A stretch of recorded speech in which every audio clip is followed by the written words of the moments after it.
Hi, Jim. So, what do we mean by culture? Hi, Mark. I think culture is a combination of values, principles, and habits or practices for a group of people. It's learned.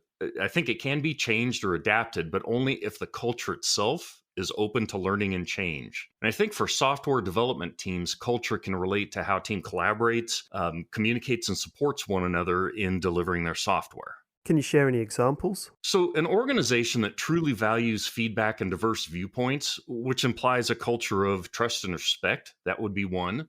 Another would be an organization that expects, not just empowers, but expects their teams to adapt to their own particular situation to solve problems. A third one would be organizations that practice testing in the same iteration as the work is performed versus kind of the old school throwing work over the fence to test later. And what's the value of good culture? Culture gives newcomers a set of guidelines, newcomers to that organization or team to help them adapt to the group more quickly.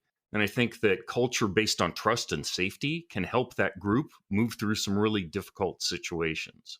And finally, I think culture can really help expose newcomers to much more diverse viewpoints.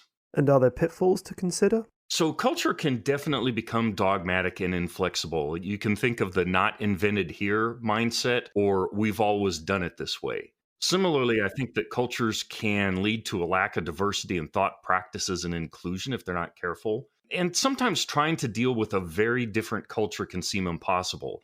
Great, so now we know about culture.